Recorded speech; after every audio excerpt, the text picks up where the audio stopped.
की बात कर रहे थे, वो गोरखपुर मॉडल को भी पीछे छोड़ गए हैं। वो तो गाजा तक आ गए कि जैसे गाजा में हुआ वैसे बंगाल में भी ऐसा ही करना पड़ेगा। वो तो गोरखपुर मॉडल को बहुत पीछे छोड़ चुके हैं। देखिए, मुझे एक वाकया याद आ रहा है कि पिछले विधानसभा चुनाव के दौरान मैं बंगाल में था, तो कहीं करण दिघी, सागर द्वीप, काकद्वीप के आसपास में घूम रहा था, तो कुछ बीजेपी लोगों से मिला। उस समय ये बड़ी चर्चा थी, ये जनवरी महीने की बात है, जनवरी 2021 की।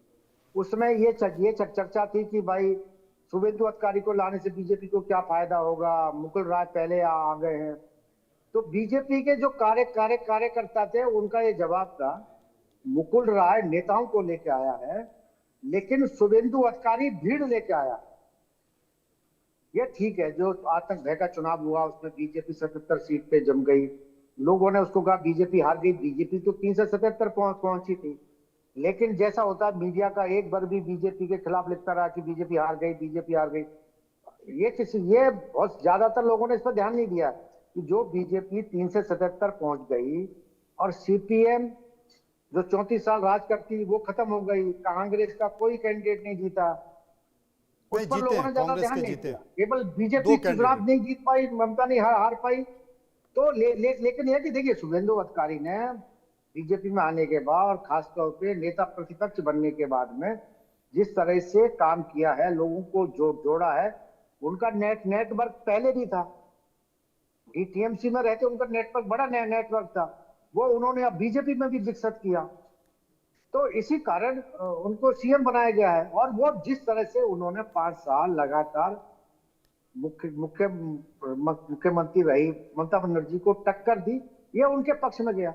ये उनके पक्ष में गया। मैं चाहता था अवधेश उपाध्याय के पास, लेकिन अचानक से मेरा मन किया कि मैं निरंजन दास के पास चलता हूँ। टीएमसी के समर्थक हैं। निरंजन जी, ये चर्चा की जा रही है कि भाई शुभेंदु अधिकारी क्यों, तो एक चुनौती तो यहाँ पर ये दिखाई दी कि भाई ममता और टीएमसी को अगर ठीक करना है वहाँ पे, तो सॉफ्ट चेहरा नहीं चलेगा, एग्रेसिव लीडर चाहिए, और वो कोई और नहीं दिखाई दिया, वो शुभेंदु अधिकारी दिखाई दिए।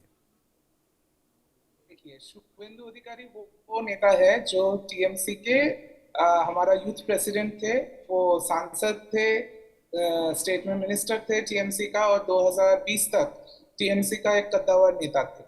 फिर वो जब भाजपा में गए तो उनको स्वाभाविक है, उनको अपना जगह बनाना था, इसीलिए उन्होंने एक हार्डलाइनर एक स्टांस लिया। तो आज क्योंकि उनको ये जगह मिल चुका है, वो पार्टी के नेता बन चुके हैं, वो राज्य के मुख्यमंत्री नवनिर्वाचित बन चुके हैं, तो इसीलिए मेरा तो उनको बहुत बहुत बधाई है। और हम ये चाहेंगे कि अगर वो सक्सेसफुल हुए तो बंगाल सक्सेसफुल होगा।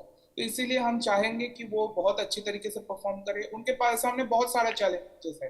ममता जी गत 15 साल में बहुत सारा स्कीम्स बंगाल में किए हैं। वो करीब बंगाल में अभी 100 से ज्यादा स्कीम्स चल रहे हैं, उन सभी को उनको चलाना है।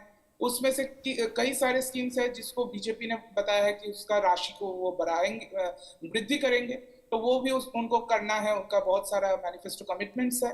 और केंद्र के जो सब स्कीम्स है जो बंगाल में नहीं चल रहा था, वो किसी भी कारण हो सकता है, शायद स्टेट एक्सेप्ट नहीं किया था, या फिर सेंट्रल गवर्नमेंट किसी समय पैसा नहीं देता था, तो ये सब चीजें सॉल्व भी होएगा। और उनके सामने ये चैलेंज रहेगा कि सबको लेके चलना, क्योंकि बीजेपी में अभी तक वो उनको ऐसे देखा जाता है कि वो एक आउटसाइडर है, क्योंकि वो टीएमसी से आए हैं। तो इन सभी जो बीजेपी में भी बंगाल में जितना भी फैक्शंस है, सबको लेके उनको चलना पड़ेगा। निरंजन जी, आज निरंजन जी, जो मुसलमान के खिलाफ मैं खत्म कर लेता हूँ। हाँ। जो मुसलमान के खिलाफ वो जो कुछ भी बोलते थे, उनको आज से, क्योंकि वो बंगाल के लोगों का वो प्रतिनिधि बन गए, तो आज से उनको ये भी ख्याल रखना पड़ेगा कि बंगाल में 30% मुसलमान है, तो उनको भी साथ में ले जाना पड़ेगा। और इसीलिए मैं उनको बहुत बहुत अपना शुभेच्छा देता हूँ। बड़े हार्ड शुभेंदु, जितने भी टीएमसी के प्रवक्ता नेता थे, वो शुभेंदु को लेकर बड़ी हार्ड लाइन का इस्तेमाल कर रहे थे, और मैं अचानक से देख रहा हूँ वो सॉफ्ट लाइन आ गई, और आप भी थोड़ा सॉफ्ट लाइन का इस्तेमाल कर रहे हैं। मैं देख रहा हूँ बहुत सारे टीएमसी के प्रवक्ता जो शुभेंदु अधिकारी के बारे में कुछ भी कह रहे थे, अब तो वो कहने लगे कि भाई अब जो हो गया वो हो गया, हम माफी मांगते हैं। ये शुभेंदु के नेता बनते ही हो गया।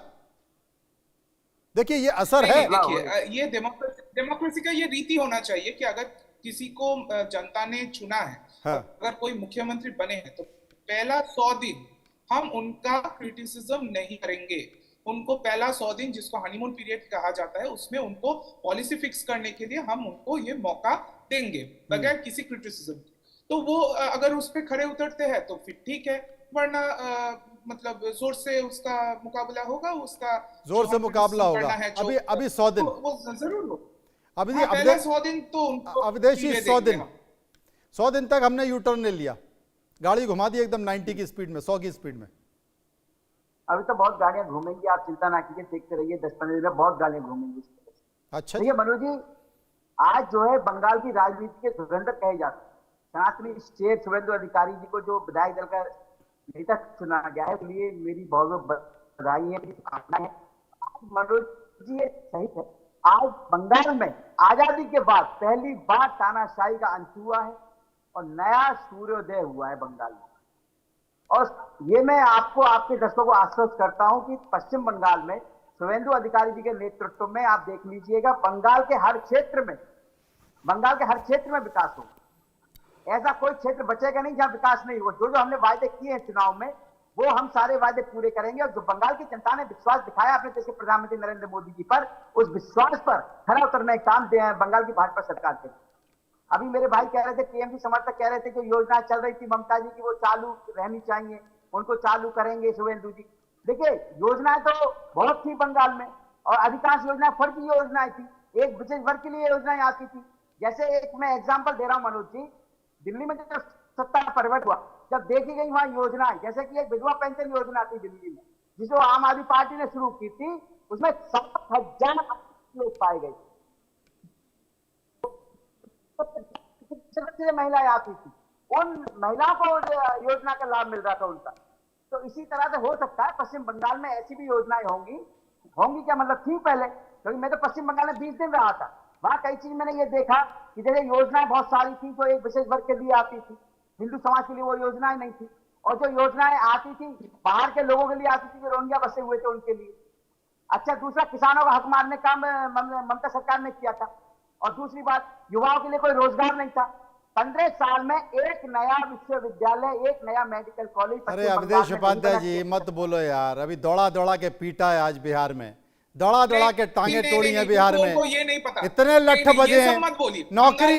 अरे भाई, एग्जाम केवल एग्जाम के विज्ञापन की मांग 2 साल से कर रहे हैं, दौड़ा दौड़ा के मारा है। मनोज जी बिल्कुल आप सही कह रहे हैं। अगर आपको नहीं पता, शुभेंदु अधिकारी खुद ममता जी के कैबिनेट में मिनिस्टर थे, तो उनसे पूछ लीजिए। आपका नाम बहुत अच्छा है, आपके नाम से मुझे शनिदेव का एक मंत्र याद आता है, नीलांजन समाभासम रविपुत्रम एवाग्रजम। नाम बहुत अच्छा है, नाम की थोड़ी यार अपना गर्मा रखिए, कितना अच्छा नाम दिया, भगवान का नाम है आपका नीलांजन। तो सच्चाई ये है मनोज जी, पश्चिम बंगाल में जो अब सुशासन शुरू हुआ है, आप देखिए जिस तरह से हिंसा पहले होती थी, उन पर कहीं ना कहीं लगाम लगेगा, और जो कानून व्यवस्था है वो भी उम्मीद भी सब लोग ये कर रहे हैं कि जिस तरीके से बंगाल में हिंसा होती थी, अब हिंसा नहीं होगी। ये बात अलग है कि भाई सबसे बड़े नेता के जो पीए हैं उन्हीं की हत्या हो गई है। सब सही है। जब बात जी मनोज साहब, बहुत बहुत धन्यवाद मनोज भाई, सभी को मेरा जय हिंद, जय संविधान। देखिए, आपने जब अपने शो की प्रोग्राम की स्टार्टिंग करी तो उसमें आपने बहुत खूबियां बताई, शुभेंदु अधिकारी का स्ट्रगल बताया, चीजें बताए। थोड़ी सी रिसर्च में आपकी इजाफा कर सकता हूं। हाँ करिए। ये आप बताना भूल गए कि नारदा और शारदा चिटफंड घोटाले की जो फाइल थी वो दिल्ली वालों के पास थी असल में। ये जल्दी जल्दी में रिसर्च में नहीं, ये कोई दिल्ली में बैठा आदमी बता सकता है। देखिए, नीलांजन ने तो नहीं बताया, अभी उन्होंने 100 दिन दे दिए। कलकत्ता में बैठा आदमी अब नहीं बता पाएगा। नहीं, मैंने याद दिला दी, मैंने कहा कोई बात नहीं, रिसर्च में याद दिला। अरे देखिए मिर्ची लग गई साहब, अभी तो मैंने बोलना ही चालू करा, पूरी बात तो मुकम्मल हो देने दी। चलिए, झूठ पे उसके भरोसा कर लिया, धूप इतनी थी कि साया कर लिया। ठीक है, मुबारक हो, लेकिन ये मुबारकबाद अकेले आपको भारतीय जनता पार्टी को नहीं देना चाहिए थे, खुद आपके मीडिया फटर्निटी को भी बहुत बहुत मुबारकबाद देना चाहिए थी कि राष्ट्रीय मीडिया ने जो काम करा है भारतीय जनता पार्टी के लिए, उसको बहुत बहुत मुबारक हो। ED, CBI, income tax, CAG, केंद्रीय जांच एजेंसियों को भी बहुत बहुत मुबारक हो, इतनी मेहनत और मशक्कत, और खास तौर पे ज्ञानेश जी को भी ढेर सारी शुभकामनाएं कि भारतीय जनता पार्टी की सरकार बनी है। रिटायरमेंट के बाद इस बार उनको हो सकता बंगाल से राज्यसभा भेजा जाएगा। इस कड़ी मेहनत के थोड़ी लिए सी उनको भी शुभकामनाएं बहुत-बहुत केरल मुबारकबाद के लिए भी देना दे चाहिए। दीजिए। अरे अरे जया भाई, साहब, तमिलनाडु थोड़ी सी में भी शुभकामनाएं देखो, केरल के लिए भी दे दीजिए। केरल में भी तो सरकार बनी है। नहीं नहीं, हमको केरल के लिए कोई शुभकामनाएं मत दीजिए, क्या है? जनता को शुभकामनाएं दीजिए। नहीं, जनता को शुभकामनाएं दीजिए। अच्छा, वहां चुनाव क्योंकि जीत गए केरल तो की जनता को शुभकामनाएं दे दें, यहाँ चुनाव हार गए तो नहीं, भाई नहीं। तमाम सारी एजेंसी और चुनाव आयोग को शुभकामनाएं दे दीजिए। सुनिए मनोज भाई, देखिए, अगर हम केरल और भी आप वो बिल्कुल चोरी कर लेते तो लोगों को शक होता। आप जाने जाते हैं बहुत ज्यादा, आप जाने जाते हैं बहुत ज्यादा निष्पक्ष पत्रकार के तौर पे, इसीलिए आपकी बहुत इज्जत, और मैं तो बहुत ही इज्जत करता हूँ खास तौर पे, क्योंकि बड़ा सौभाग्य है इंडिया न्यूज को कि आप जैसा बेहतरीन और शानदार पत्रकार मिला है। मैं बहुत मुबारकबाद देता हूँ। आपको मैं मानता भी हूँ, और आपसे जो अरे संबंध अब है मैं उसका रुलाओगे क्या? धन्यवाद भी करता अब रुलाओगे क्या? आगे भी तो नहीं। बढ़ो। देखिए क्या है, भारतीय जनता पार्टी के लिए और आदरणीय गृह मंत्री जी के लिए, शीर्ष नेतृत्व के लिए केरल ईगो का मुद्दा नहीं था, खास तौर पर पश्चिम बंगाल उनकी ईगो का मुद्दा था।